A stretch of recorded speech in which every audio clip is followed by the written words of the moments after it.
Farid DMS de Bah, un franco-algérien, place de la République.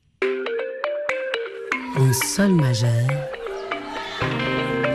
Yasmine Chouaki. En sol majeur. L'Algérie étant debout depuis le 22 février 2019, nous sommes tous un peu à l'affût d'un signe de liberté, d'un mouvement de foule bien inspiré ou d'un lutin lutant lotus pour une Algérie toujours zen. Le rêve est encore permis. Le petit lutin, repéré sur une certaine place de la République à Paris, s'appelle Farid DMS de Bah. D'ailleurs, je suis assez étonnée que vous ne le connaissiez pas, il est partout. Réalisateur, producteur, militant associatif, élu municipal, il navigue entre Alger et Paris, Chorba et Blanquette, Ramadan et laïcité, film Super 8 et Cinémascope. Marhaba et Sbah al-Khair, Farid DMS de Bah. Merci de m'accueillir, Yasmine. Ça fait très plaisir de vous rencontrer après vous avoir longuement écouté. D'accord. Oui. Donc, un premier aveu, donc. Oui, on commence bien, je veux dire. Donc ça me fait très plaisir d'être là. Merci, c'est partagé. Vous étiez où, vous, le 22 février 2019 ? Je suivais un petit peu ce qui se passait, puisqu'il faut savoir que nous, on avait fait un premier rassemblement. C'est qui ? Le 17 février.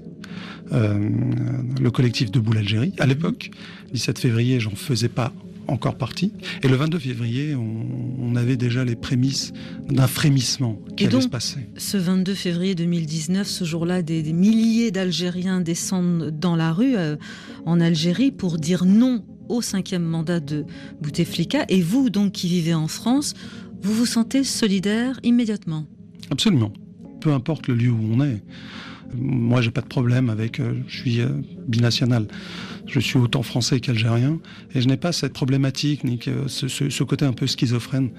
Je vis très sereinement cette double appartenance, sans rogner l'une ou l'autre, ou sans les mettre en opposition. Pour moi, ce n'est pas du tout antinomique. Être algérien et français. Et alors, en rejoignant la diaspora sur cette fameuse place de la République à Paris, est-ce que vous aussi vous scandez des slogans ?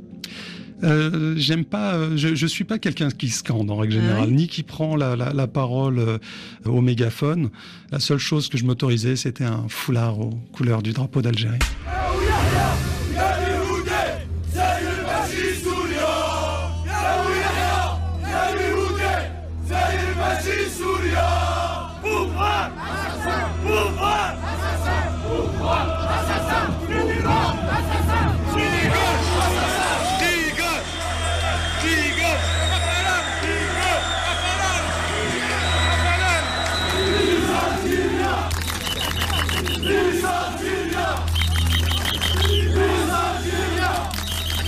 C'est pour dire à ce gouvernement, à ce système, que c'est fini pour eux. C'est bon. Tout le monde va partir. La société a besoin d'un renouveau. Que les élites, les vraies, celles qui ont été marginalisées, fassent des propositions maintenant. Parce qu'après cette séquence, il faudra construire politiquement.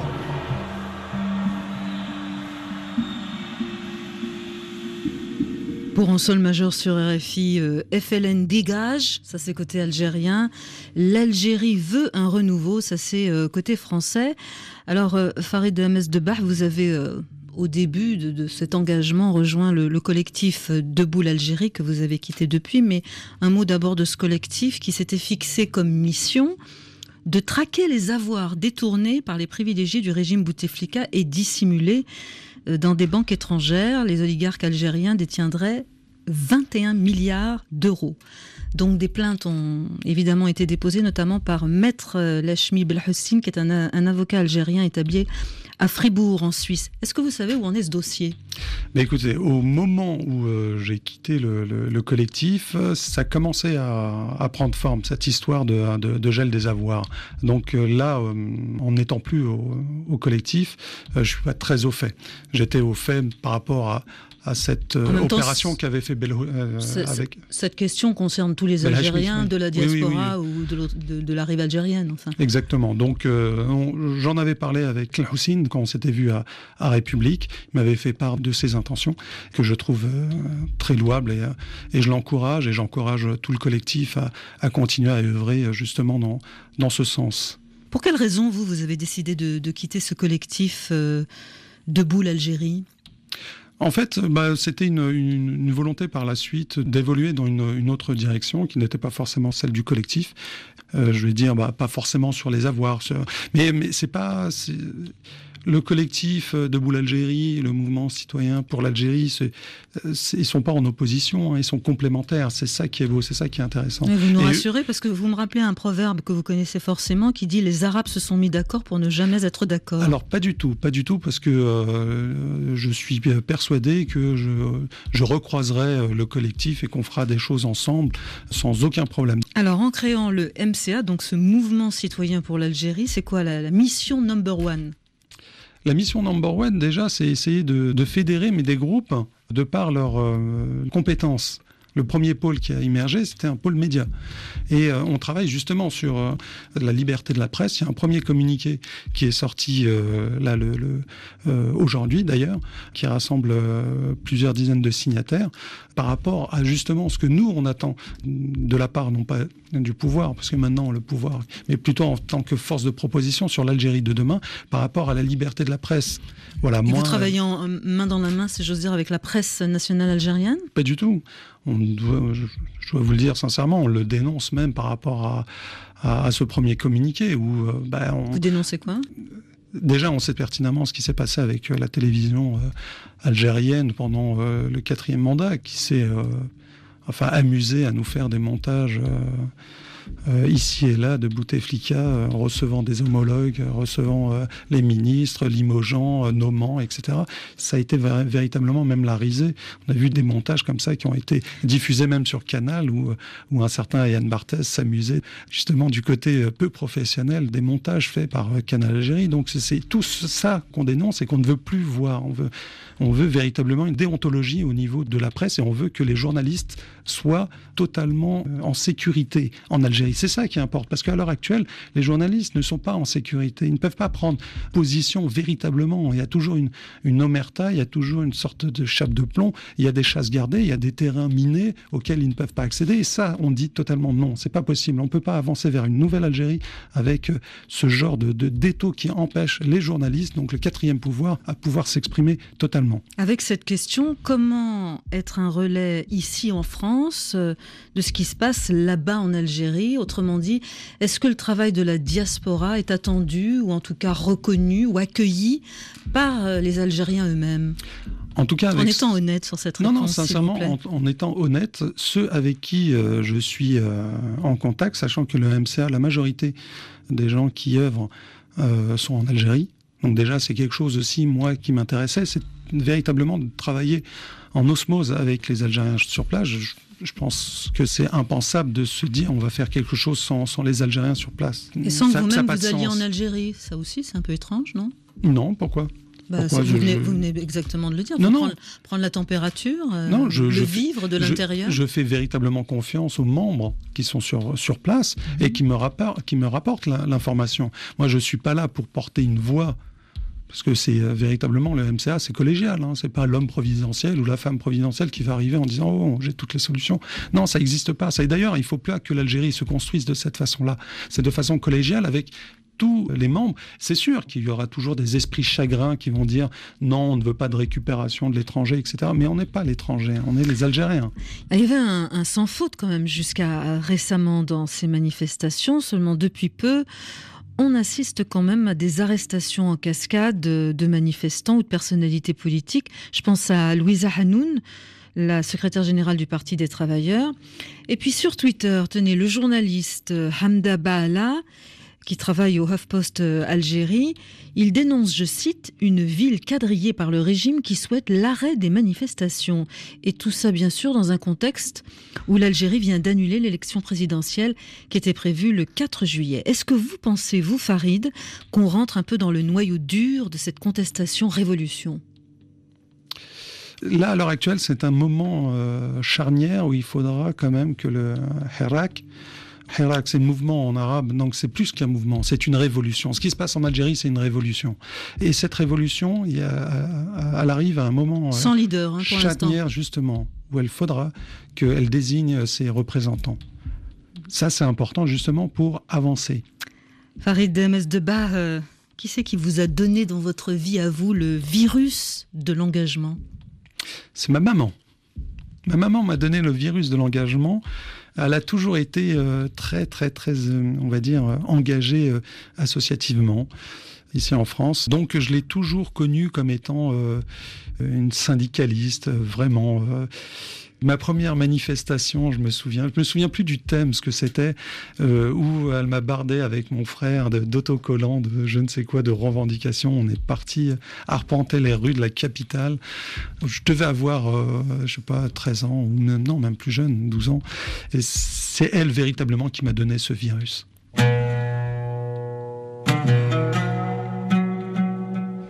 Pierre Loti était amoureux d'une Turque, vous savez, il y a Zaïdé. Il a commencé à aimer Istanbul parce qu'il était amoureux de cette Turque. Il a cherché à se convertir dans l'islam, pour vous dire que dans le temps du XVIIIe siècle, il y avait des gens qui se convertissaient par amour pour quelque chose. Et moi, je voulais devenir français, m'insérer dans la société, vous savez, m'insérer dans la société française parce que j'étais amoureux de la langue, de la littérature française. Et je me suis aperçu que le plus que je vais essayer d'apprendre la langue française, le plus je vais essayer d'évoluer dans la langue française, mais cela ne veut pas dire que je suis resté toujours à Mohamed.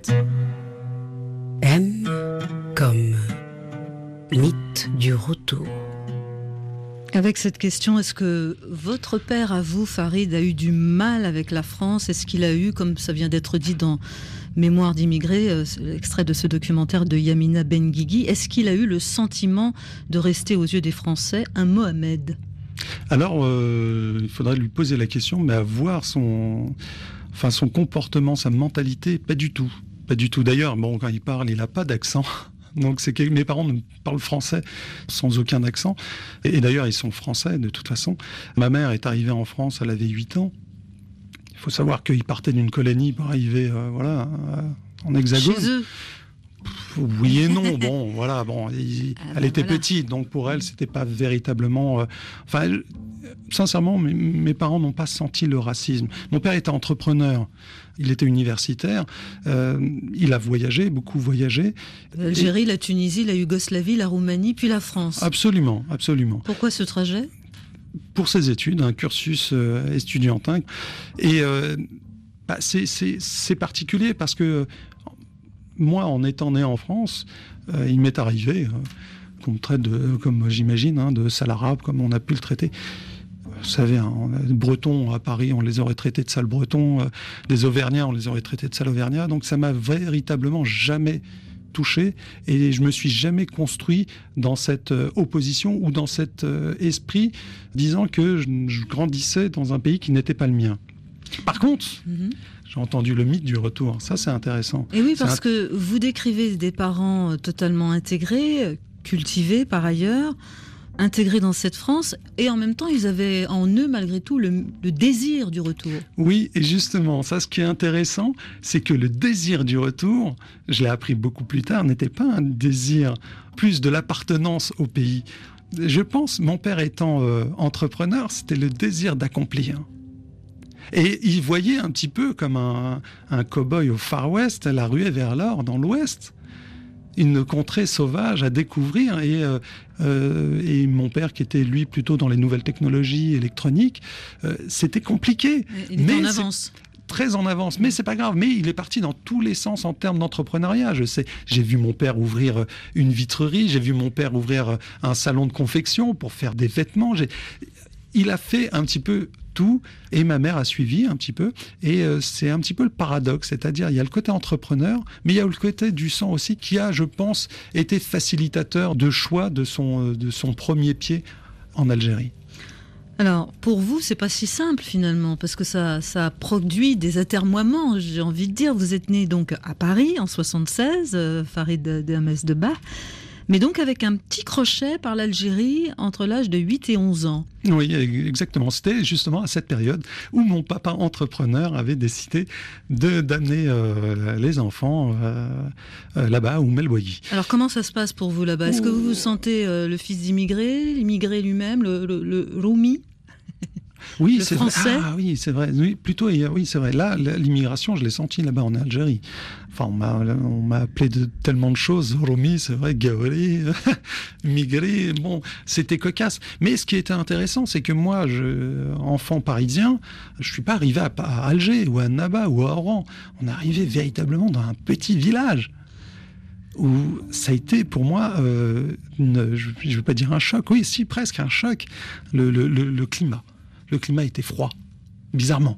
L'école aussi, ça a été, je ne vais pas dire un choc, mais presque, parce que j'avais mes petits camarades que je découvrais comme ça, en blouse. Moi, rebelle de 8 ans, je ne voulais pas avoir la blouse, j'avais du mal avec la langue. Et comme j'avais 8 ans et que j'avais commencé déjà l'école primaire en France, donc on était obligé de me rétrograder. Donc je me retrouvais à 2 ans en arrière. Ça fait pas du bien à l'ego, ça. Non, c'est sûr. Et puis en plus de ça, à apprendre une langue, puisque tout était arabisé. Voilà, je me retrouvais, je me suis dit, c'est pas possible. Les cours d'arabe, c'est toujours intéressant de raconter comment ça s'est passé. Je l'ai mal pris, les cours d'arabe. Par contre, quelque chose que j'ai bien pris, ça a été l'école coranique. Je pense que tout est une question d'homme. J'avais un professeur, enfin un chir, c'était une petite salle où mon père il m'a amené, il m'a dit bon voilà, il n'y a pas de cours particulier, je vais t'amener en cours pour apprendre l'arabe à cours coranique. Et ce vieil homme était tellement avenant, tellement on apprenait du par cœur, et puis les enfants étaient tellement attachants. Sans comprendre, absolument, sans comprendre. Mais avec amour. Et puis vous avez découvert un mot là-bas, vous, le français, le franchouillard, un peu capricieux, et un peu râleur, c'est le mot pénurie. Oui, exact. Mais c'est vrai. C'était l'époque où il y avait un grand magasin d'ailleurs que je pouvais voir de mon balcon qui s'appelait, je pense que ça n'existe plus, Souk El Fellah. Donc les supermarchés Auchan de là-bas, de l'époque, parce que maintenant ça a bien changé, heureusement, où il n'y avait absolument rien dans les rayons. Pénurie de concentré de tomates, pénurie de sucre, pénurie de café, pénurie de lait concentré. Mais bon. Mais franchement, c'était particulier, mais maintenant, quand j'en reparle, j'ai des frissons et c'est un petit côté attendrissant. Sauf qu'on arrive en 88, c'est le moment où l'Algérie va connaître ces fameuses émeutes avant de rentrer dans ce qu'on aura appelé la décennie noire. Donc en 88, vos parents décident de vous rapatrier en premier, vous êtes plusieurs dans la fratrie. Oui. Comment ça se passe ? Après 3 ans d'Algérie, le retour en France, vous qui vous êtes quand même un peu à votre corps défendant, un peu algérianisé, un peu arabisé. Pas tant que ça. J'étais content de rentrer. Je me suis dit, je vais retrouver mes marques.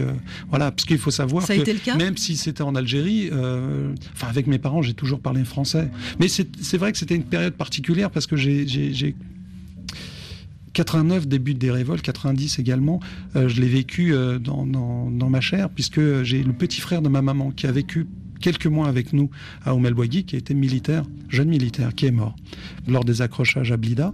Et ça a marqué énormément la famille. Alors côté groove, parce que tant qu'il y a de la vie, il y a du groove, vous étiez à l'époque plus soul et pas de def que Shahabi était à la menthe, en tout cas apparemment, puisque le roi du pas de def est là, c'est Marvin Gaye que vous avez programmé avec I Heard It Through the Grapevine, sans l'accent, tant pis. Pourquoi ce morceau délicieux ? Je sais pas, c'est un morceau que j'écoute souvent, j'aime bien Marvin Gaye, une fin tragique, tué par son père. Voilà, c'est juste pour moi un artiste qui a marqué son temps et qui m'a marqué particulièrement. Donc j'aime beaucoup ce morceau. Votre petit doigt vous l'a dit à vous aussi. C'est bien Marvin Gaye sur RFI qui va nous projeter dans la tête de notre invité, Farid Demez Debah, qui se fait un cinéma.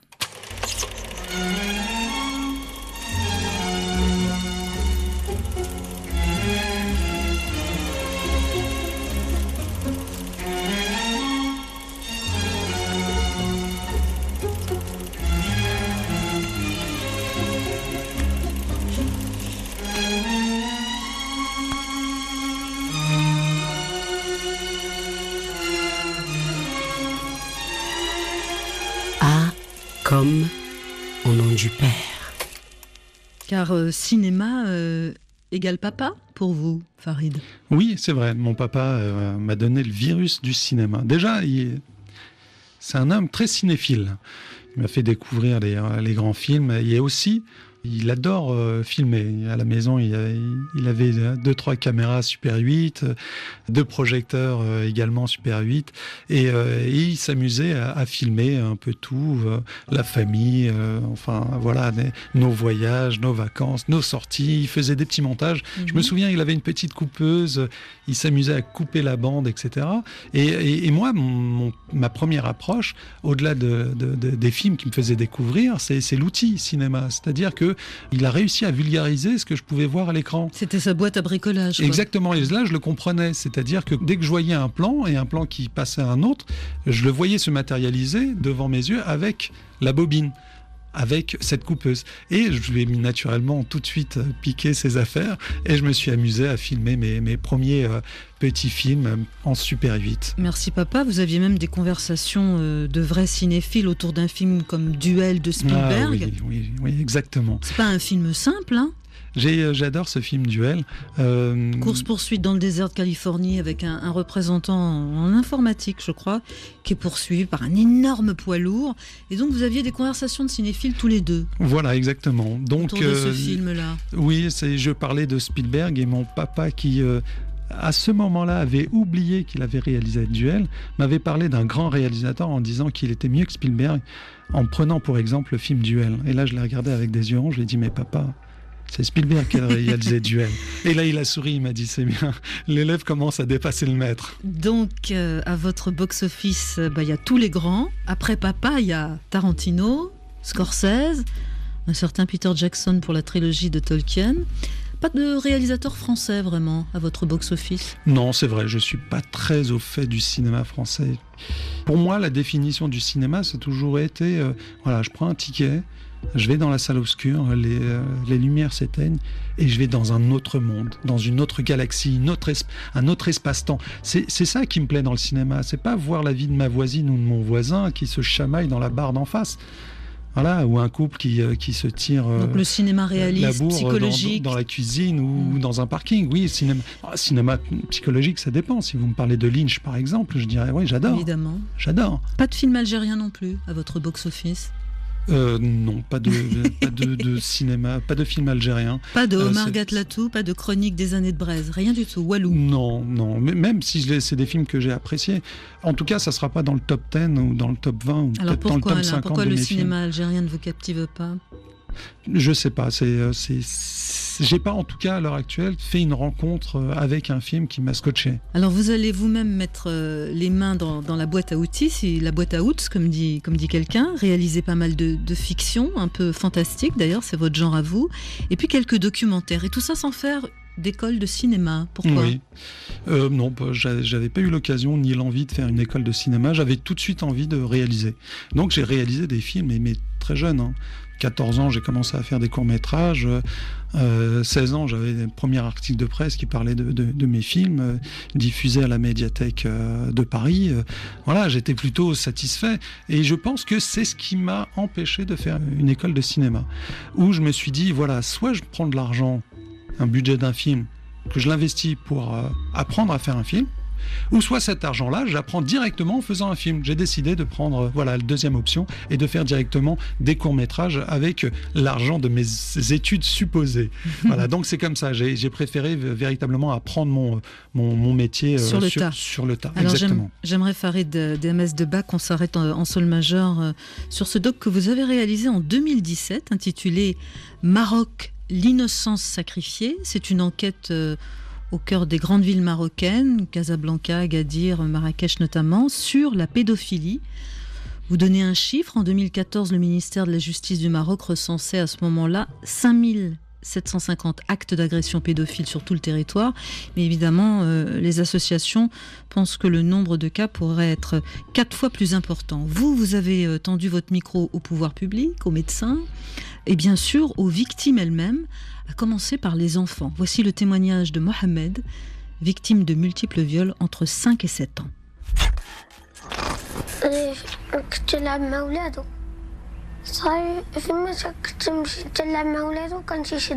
Je jouais avec ses enfants et à chaque fois, il me demandait de rester. Il me demandait de monter pour continuer à jouer avec ses enfants. On jouait un peu et après, il m'enfermait.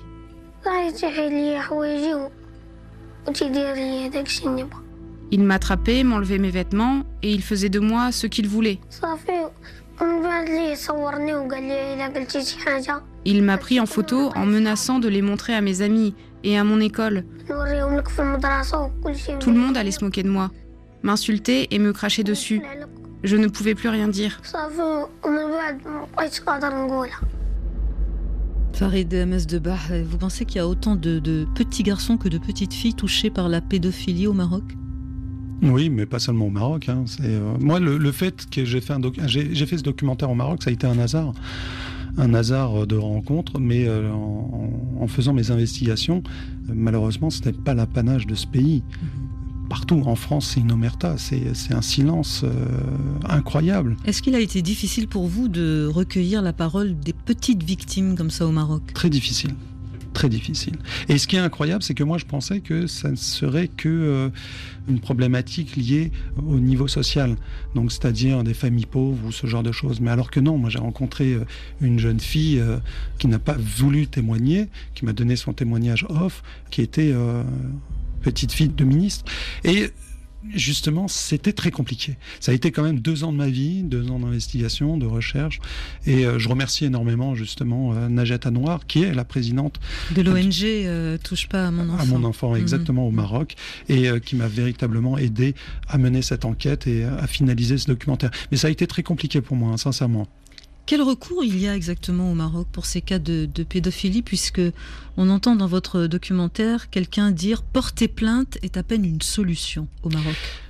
Disons que la loi existe, les peines existent, et c'est pas des petites peines. 40 ans de prison, la peine capitale aussi. Oui, mais qui n'a jamais appliqué. Après, c'est compliqué, parce que déjà, il y a un tabou. Les gens ont du mal à en parler. Ils ont peur d'être stigmatisés. Il y a un petit garçon, justement, avec sa maman que j'ai interviewé. Ils ont dû déménager. Au moment où les agresseurs qui habitaient le quartier, il lui a été identifié comme victime, ils ont subi des pressions, alors que c'était eux les victimes. Et ils ont dû partir. Voilà. Donc, ça doit être la même chose ici, dans un petit village au fin fond du Luberon.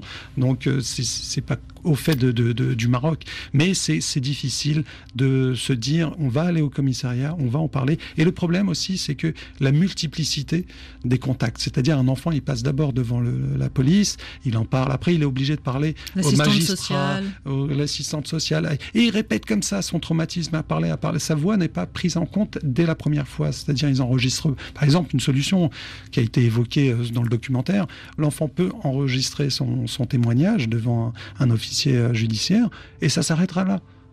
Non, là, c'est encore et encore et encore, et ça fatigue tellement la famille, ça fatigue tellement l'enfant qu'à un moment donné, il préfère laisser tomber. Alors, pour un sol majeur, je propose on écarte 2 minutes les enfants du poste pour écouter un autre extrait de ce documentaire. Il s'agit du témoignage de Hafida Galadi. C'est une grand-mère assez courageuse, la grand-mère de Wafa, 4 ans, et Hakar, 2 ans, victime de viol.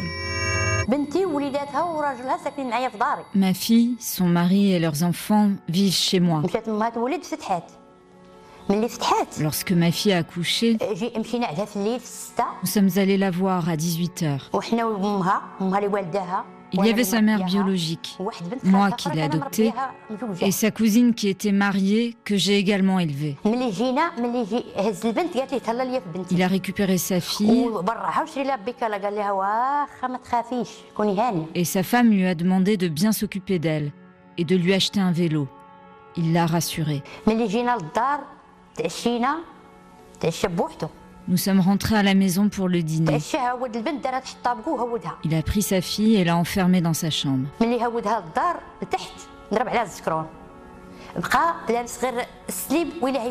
Il était en slip et jouait avec elle. Je le voyais à travers la porte vitrée. Il a joué avec sa fille de 1h à 3h du matin. Dans la nuit, la petite a hurlé de douleur. J'ai frappé à la porte, mais il n'a pas voulu ouvrir. Le matin, il a essayé de la changer, mais elle a refusé. Elle hurlait. Je veux mamie, tu m'as fait bobo. Elle a eu le sexe déchiré, avec sa chair qui sortait comme ça. Il avait vidé le contenu d'un tube de pommade dans son sexe, qui débordait de chair et de sang. Je lui ai dit que j'allais l'emmener chez le médecin. Il m'a dit, ce sont mes filles, j'en fais ce que je veux, tu ne les amèneras pas chez le médecin. Je peux les tuer et les violer, c'est pas ton problème. Extrait en sol majeur de votre documentaire Farid Demes Debah, Maroc, l'innocence sacrifiée, donc avec ce témoignage terrible autour de ce père qui se pense dans son bon droit. Est-ce que vous avez eu du mal là, alors, à recueillir ce témoignage de cette grand-mère qui a une parole assez libre ? Tous les témoignages étaient très compliqués à avoir, très très compliqués dans le sens où ils ne veulent pas parler. Ce que votre documentaire nous apprend, c'est que finalement la constitution marocaine doit se mettre au diapason du droit international de l'enfant, que pour obtenir une aide juridictionnelle, c'est possible, mais c'est fastidieux parce que ça émane du procureur du roi.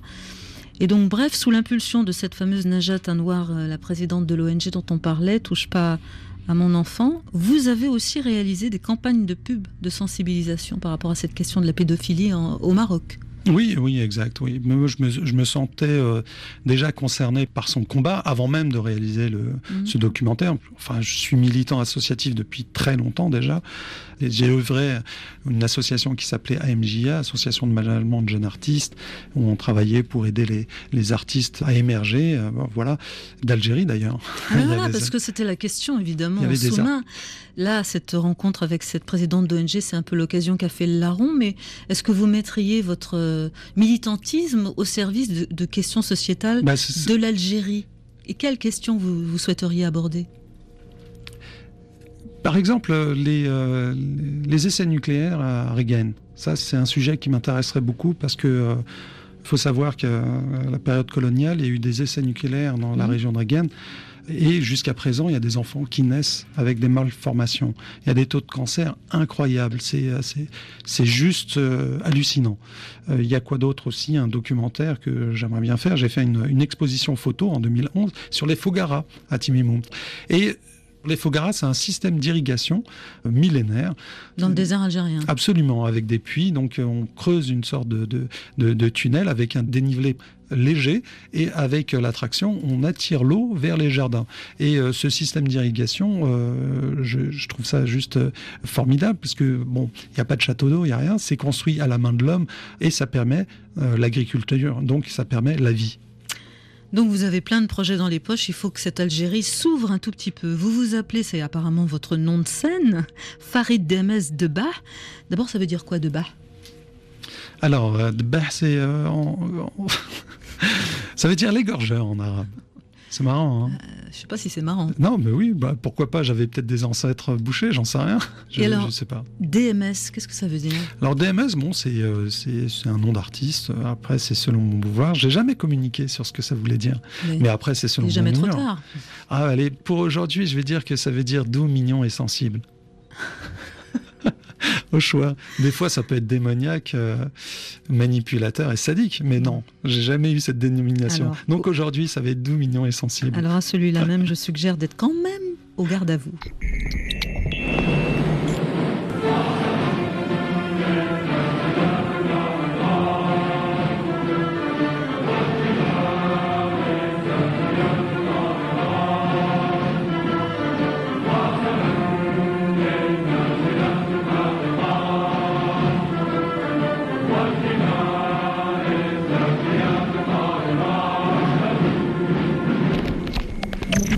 M comme mère patrie.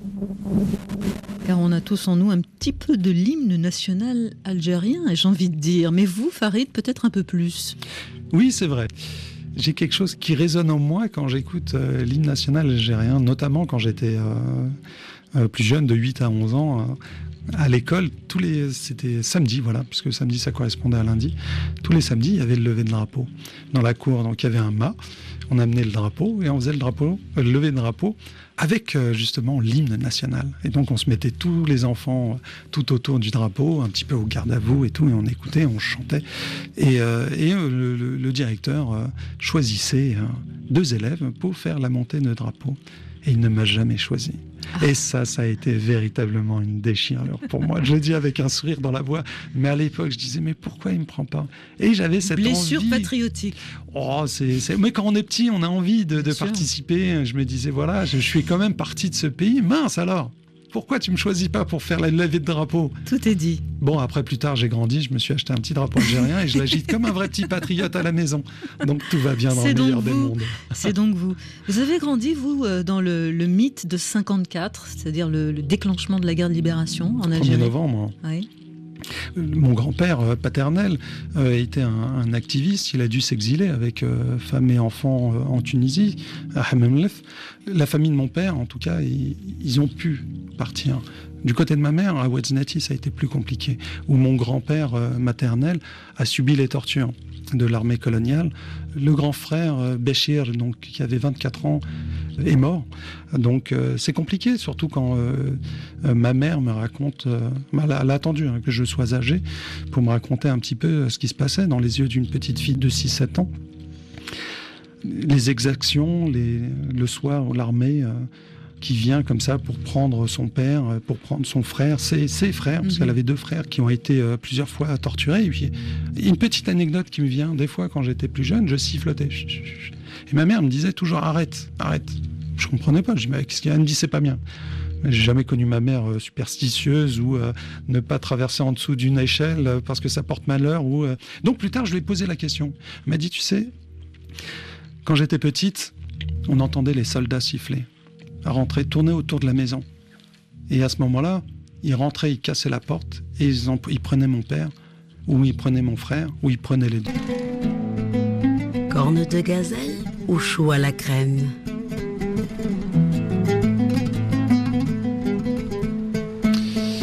Si c'est des choux à la crème au chocolat, je dirais plutôt choux au chocolat. Mais si c'est des cornes de gazelle sans le saupoudrage sucré dessus, avec beaucoup d'amandes, alors ça sera corne de gazelle. Ça fait beaucoup de conditions tout ça. Oui, mais je suis gourmand comme garçon.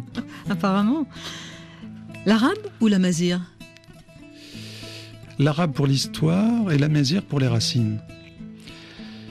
L'arabe, c'est quand même un outil intéressant pour pouvoir parler au maximum. La mazir, c'est les racines.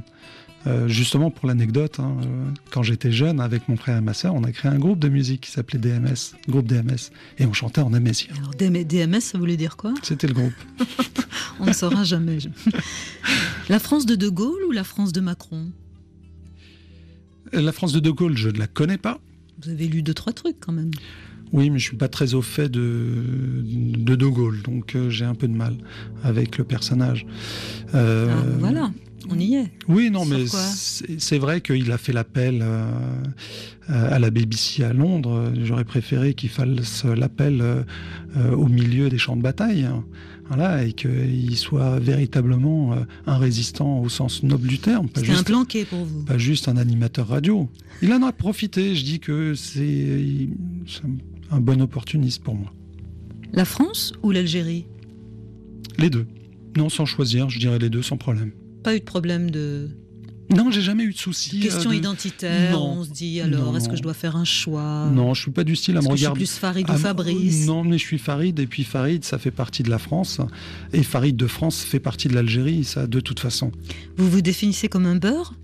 Et le beurre, oui, c'est ce qu'on met sur nos tartines, je déteste ce terme.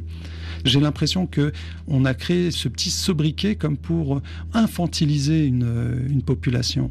Et je trouve ça scandaleux de dire qu'une tranche de la population qui est importante a un sobriquet aussi dégradant. Aladin ou Saladin ? Ah, Saladin, sans hésiter. Saladin, rassembleur de l'islam, c'est magnifique. Il a passé la moitié de sa vie à essayer d'unifier les Arabes pour libérer Jérusalem. C'est quand même un destin incroyable. Où es-tu, Saladin, aujourd'hui ? Ouais, enfin bon, c'était assez guerrier quand même à l'époque. Oui, mais il y sûr. avait une certaine sagesse. Il faut savoir que les premiers chevaliers ont pris toute leur essence même de par les chevaliers de Saladin. C'était une philosophie, c'était une façon de pratiquer l'islam et la religion, la foi en règle générale, qui était pour moi magnifique. Fellag ou Blanche Gardin? Ouais, les deux me font sourire sans plus. Cache ta joie? Non, c'est vrai, Blanche Gardin, oui, pourquoi pas, Fellag, oui, il y a quelques sketchs de Fellag, mais bon, les deux ne me font pas plus rire que ça. L'humour et vous, ça fait... Non, pas du tout, je suis un mec, j'allais dire, ouais, je suis un garçon qui aime bien rire, qui me prend pas au sérieux, mais c'est difficile pour moi de rire d'un comique. Votre côté algérien ne se réveille pas quand vous écoutez Fellag? Non, pas plus que ça, non. Bah tant pis alors. Vous allez être puni de façon très ensauvageur. Et voilà, je vous embarque au bras donc d'un humour, plutôt celui de Fellag, qui va se laisser emporter lui-même par une sérénade de Dvorak. Ah, ça que vous aimez. Oui. Alors, les Romains, on les a sortis. Les Vandales sont venus, on les a sortis. Les Byzantins sont venus, on les a sortis. Les Arabes sont venus, on les a... Les Arabes...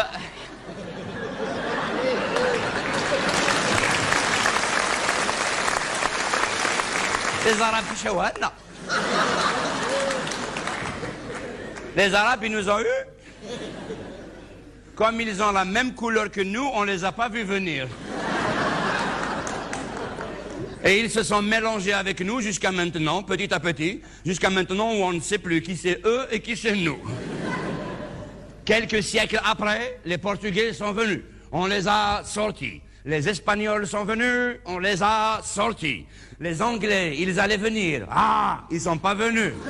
Les Turcs sont venus, on les a sortis. Les Français sont venus, on les a sortis. On s'excuse, hein.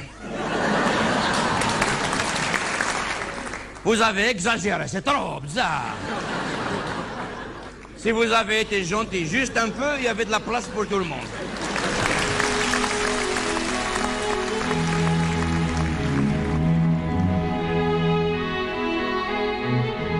Je vous prends en flagrant délit de sourire, là, Farid. Non, mais c'est vrai ce qu'il a dit, c'est juste, si vous aviez été gentil, on vous aurait gardé, il y a de la place pour tout le monde, c'est vrai. Ce qui a fait la révolte des Algériens, c'est parce qu'ils n'étaient pas considérés comme des Français. Ils étaient considérés comme des sous-hommes. Et c'est l'injustice que naît la révolte. Et c'est pour ça que l'Algérie est devenue indépendante. Parce que la France n'a pas su faire en sorte que tous ses enfants se sentent enfants de la France. Et il ne faut pas qu'à l'heure actuelle, elle fasse la même erreur. Donc c'est joliment dit avec humour. Merci Fellag. Très bien dit. Merci Fellag.